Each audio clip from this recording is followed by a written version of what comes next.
Fala galera, tudo bem? Mais uma semana de Champions começando. Eu fui de Villarreal e Juventus como prioridade nos jogos dessa terça-feira, então mais pra frente posto o vídeo do Chelsea, ainda tenho que parar pra ver com atenção.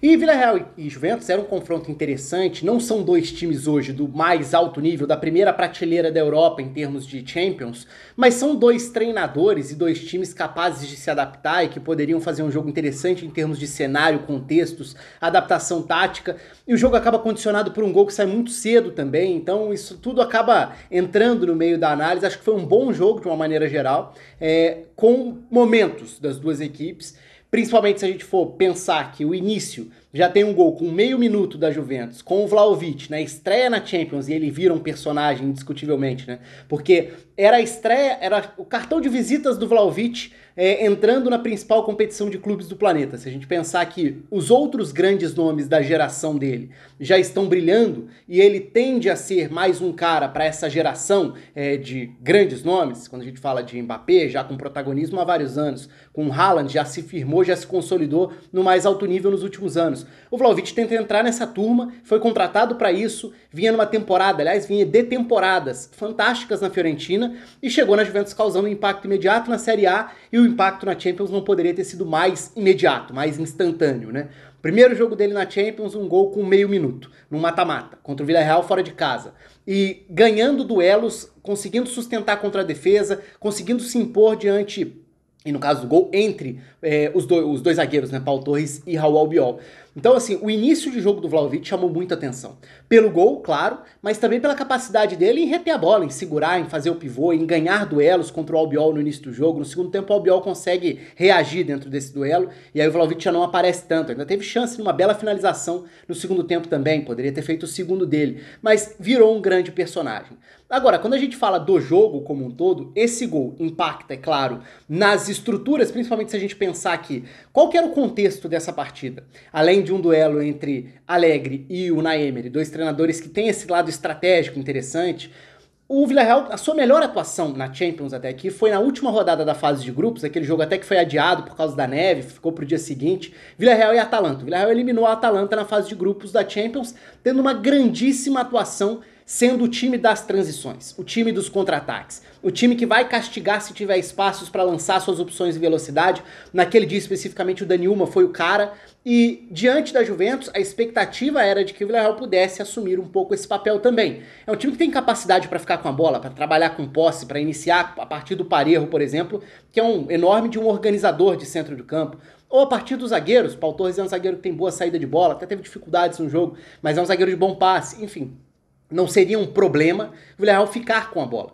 Mas se a gente pensar na melhor versão de um Villarreal instável ao longo da temporada, irregular ao longo da temporada, era a versão das transições, com um desfalque considerável. Gerard Moreno, principal referência do ataque, um facilitador, além de um cara de conclusão, é um cara que facilita o funcionamento ofensivo por tudo que ele oferece ao time, seja como um alvo, como pivô, como presença na área, como jogador que sai da área e contribui para a sequência dos lances. Então o Villarreal não tinha sua principal referência, e aí quando a gente olha para as escalações, para o campinho e para a imagem inicial do jogo, a gente enxerga um desenho que não foi o desenho da prática na sequência. Porque olhando para o Villarreal, 4-4-2, duas linhas com 4, natural, Chukwueze como meio aberto pela direita, Capu e Parejo como os volantes, pelo lado esquerdo Alberto Moreno, não é uma função nova, jogando à frente do Pedraça nessa segunda linha com 4, Lo Celso e Dani Olmo formando a dupla de frente. Claro, naturalmente o Lo Celso não seria um atacante, seria mais um meia para flutuar a partir dessa liberdade de ser um segundo atacante no momento sem bola. Mas enfim, 4-4-2 do Villarreal, um time, né, uma estrutura padrão do Unai Emery no Villarreal. Aí a gente olha para o outro lado. A Juventus, inicialmente, ela parecia ter um 4-5-1, se a gente olhar para os primeiros instantes de jogo, né? Então, em tese, o Quadrado fecharia essa segunda linha do campo pela direita e com o Morata fechando pela esquerda, sendo um meia aberto, né? Com o Vlahovic jogando como 9. O Morata solto como um atacante de lado, né? Solto no sentido, aliás, de não estar na referência, mas com mais exigência defensiva, tem acontecido nas últimas semanas desde que o Vlahovic chegou, e acho até que o impacto da chegada do Vlahovic é positivo pro Morata. Pro Morata ser o cara que não vai precisar carregar essa responsabilidade de ser o homem-gol, já que ele nunca foi exatamente esse artilheiro confiável quando esteve nas costas deles a responsabilidade de ser o principal goleador. Então o Vlahovic vai carregar esse status e o Morata pode ser um complemento e tanto, sendo um segundo atacante, rompendo nos espaços em profundidade, ajudando sem a bola, flutuando, circulando pelo campo, coisas que o Morata sabe acrescentar. Mas enfim, essa era a estrutura aparentemente. Só que quando a gente olha para a bola rolando, e claro, a gente precisa lembrar que o gol sai com meio minuto, o jogo das transições para o Villarreal deixa de ser exatamente o cenário esperado, porque se a Juventus vai tentar jogar, tentar controlar, tentar ter Locatelli tomando conta do centro do campo, direcionando e tudo, deixa de ser um jogo de necessidade de posse de bola contra um time perigoso em contra-ataques, se você faz 1-0 com meio minuto. E a gente sabe como, nesse caso, aliás, são dois treinadores que podem se enquadrar nesse perfil, são dois estrategistas que não têm nenhuma vergonha em serem pragmáticos quando necessário.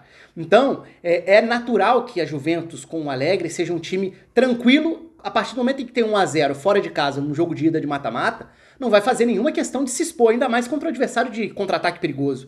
Então, passa a ser um jogo muito mais do campo de defesa da Juventus, ainda que a bola longa para o Vlahovic fosse um problema para a defesa do Villarreal nos primeiros momentos, mas passa a ser um jogo da Juventus mais confortável, em tese, né, até certo ponto, em defender um pouco mais recuado. Eu digo até certo ponto porque a Juventus não passa por um momento em que dê aquela sensação de solidez defensiva que já teve em outros momentos. Quando a gente vai lembrar dos melhores momentos de Barzagli, Bonucci e Chiellini, por exemplo, para lembrar o trio de defesa que foi brilhante ao longo da década passada na Itália, aquela era uma Juventus que a gente sabia que se fosse defender em bloco baixo, ela estava tranquila porque confiava totalmente nos seus defensores.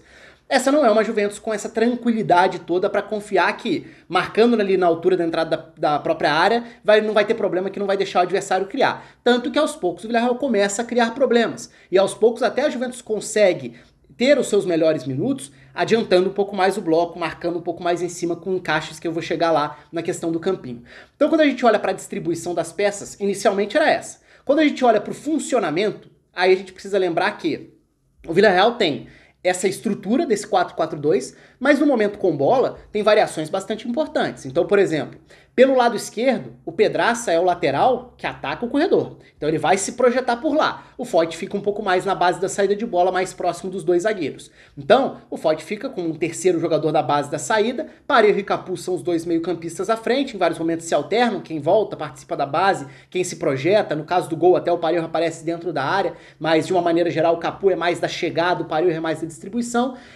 Pedraça atacando o corredor, o que fazia do Alberto Moreno uma peça bem importante nesse tabuleiro, e que foi talvez a figura mais importante ali ao lado do Lo Celso, nessa questão de flutuar por dentro e gerar duas opções de meias à frente dos dois volantes. Então o Villarreal, na prática, com bola, tem o Capu e o Parejo como os dois volantes, e à frente Alberto Moreno e Lo Celso, porque são dois caras que vão circular nessa faixa central. Por um lado, quem abre o campo, Pedraça. Por outro lado, quem abre o campo, Chukwueze. Um ponta também que seria muito mais potencializado num cenário de transições para ser um cara para atacar espaços, atacar em profundidade, assim como o Danjuma, que era o mais avançado, era o cara para gerar essa ameaça em profundidade caso a defesa da Juventus jogasse um pouco mais adiantada, para aí sim repetir o jogo que eu citei no início, que foi aquele jogo contra a Atalanta em que o Danjuma fez estrago atacando em profundidade, sendo essa ameaça. Mas a estrutura ofensiva do Villarreal é essa. E o Allegri se adapta e se defende com variações. E aí, por isso que eu falei, no desenho inicial, a Juventus vai começar nos primeiros instantes aparentando uma linha com 4 na defesa. Na prática, não. Na prática, eram 3 zagueiros, até com um aspecto curioso, né? Danilo e Alexandro como zagueiros laterais do trio de zaga. Então, 2 laterais, até de seleção brasileira, ao lado, né? Com o De Ligt por dentro, formando esse trio de zaga. De Sciglio na ala pela esquerda, Quadrado fechando a ala pela direita. Muito simples tentar entender aí esses encaixes, porque se o Villarreal tenta abrir o campo com o Pedraça de um lado e com o Chukwueze do outro, agora a Juventus passa a ter De Sciglio de um lado, Quadrado do outro, e os 3 jogadores por dentro, protegendo a entrada da área e tentando controlar Danjuma, Lo Celso e Alberto Moreno, já que eu falei que esses são os 3 caras que atuam nessa faixa central.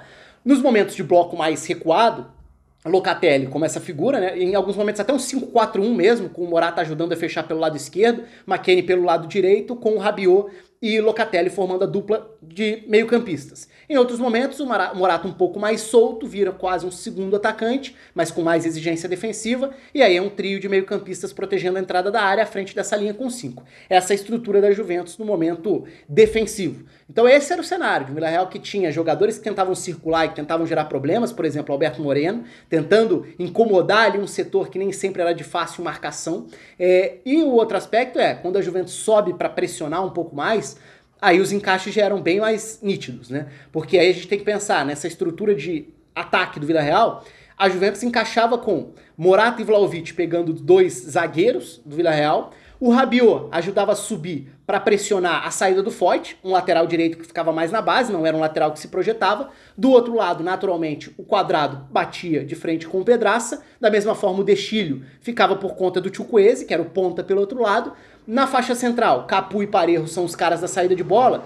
Os jogadores que os pressionam são os meio-campistas da Juventus. Então, Locatelli e McKennie são os 2 jogadores que pressionavam ali. E uma grande curiosidade a partir daí é ver o comportamento dos 3 zagueiros da Juventus nesses encaixes. Porque se a ideia da Juventus passa a ser subir um pouco mais essa pressão e encaixar de uma forma bem definida, poderia acontecer do Villarreal aí sim encontrar uma válvula de escape em profundidade. E aí começam a aparecer os papéis dos zagueiros da Juventus dessa forma. E é muito curioso porque dentro dessa agressividade dos duelos, dos encaixes, em vários momentos, nessas trocas, a gente via o Alexandro acompanhando a movimentação do Lo Celso. Quando o Lo Celso baixava para ser uma opção de passe, o Alexandro ia com ele. Mas pelo outro lado era mais interessante porque como os movimentos dos atacantes, dos homens de frente do Villarreal, eram quase que opostos, o Lo Celso vem de fora para dentro, vira um meia a mais. Em tese, ele vai atrair o Danilo. O Danilma era o 9, mas é um cara que tende a tentar atacar os espaços e muitas vezes caindo pelo lado do ataque. Então, indo de dentro para fora, ele poderia tentar levar o De Ligt para fora dessa referência. O que acontece até é a Juventus invertendo em alguns momentos esse posicionamento. Então é curioso porque em alguns lances no primeiro tempo, até vários lances no primeiro tempo, quando o Villarreal tá ajustando essa saída de bola no campo de defesa e a Juventus marcando com esse encaixe mais definido, o Alberto Moreno volta e quem vem com ele até o campo de defesa do Villarreal é o De Ligt. O Danilo é quem fica para fazer essas coberturas. Talvez até para ser uma proteção maior contra essa ameaça em profundidade que o Danilma poderia representar. Aliás, o Danilo fez um belo jogo, acaba sendo dele o lançamento também para o gol logo no início, importante citar. E importante partida nessa proteção à defesa como um zagueiro pela direita, o que certamente é uma notícia muito boa para o Tite. A gente tem visto o Danilo ser uma peça muito confiável do ponto de vista defensivo e com diferentes funções na Juventus. Sendo lateral, sendo zagueiro, jogando como lateral que ataca o corredor, como lateral que ataca por dentro, como volante. Então, é um jogador que acaba se enquadrando bastante dentro das expectativas do Tite e dessa solidez, dessa confiabilidade defensiva também. De uma maneira geral, acho que bom jogo dele, bom jogo do McKennie também, alternando nessa função que não era simples, né? Porque o McKennie era quem precisava pressionar a saída de bola, por exemplo, do Parejo. No momento de saída de bola, ele encaixava com um dos principais termômetros da saída de bola do Villarreal. E no momento ofensivo, a Juventus atacava com seus alas, aí já mais espetados, não foram tantos momentos ofensivos assim da Juventus, mas os alas mais espetados, e aí Morata e McKennie atacando por dentro, encostando no Vlahovic. Então o McKennie era um volante, um meio-campista pela direita, quem ajudava a fechar pela direita, no caso de um 5-4-1, o cara que encaixava essa marcação individual em cima do volante adversário, e também o cara que lançava, iniciava transições, chegando à área como quase um terceiro atacante. A área de atuação do McKennie foi bastante grande, acho que ele fez um bom jogo também. A Juventus teve um período do jogo em que conseguia controlar bem, no início do segundo tempo principalmente, muito a partir de lançamentos. Locatelli girando o jogo de um lado para o outro, o Bonucci entra no segundo tempo, até na vaga do Alexandro, né, empurrando o De Ligt para o lado esquerdo, e passa a ser outro que usa muito bem essas inversões. O McKennie é outro que usa esses lançamentos. Então a Juventus teve períodos em que controlou melhor, no início do segundo tempo. Depois foi virando um jogo em que o Villarreal ficou mais em cima, e o gol do Villarreal é um erro enorme de marcação também, é um belo passe do Capu pro Parejo infiltrar, né?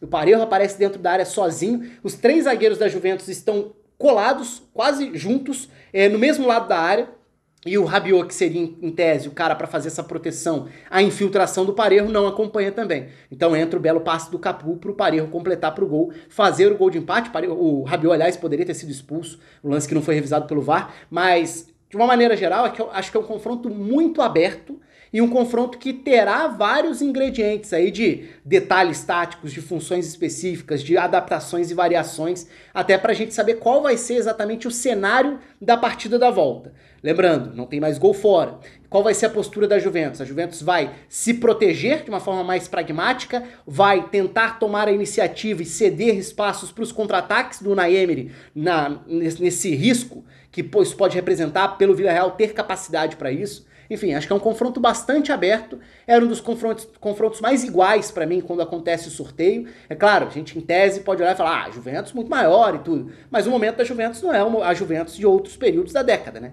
Então isso dá uma igualada, o Villarreal tem um bom time, tem um bom treinador, então é um confronto interessante, ainda que não seja o confronto do mais alto nível das oitavas, é um duelo que fica aberto para a volta. O espaço está aberto aí para vocês, um abraço e até a próxima.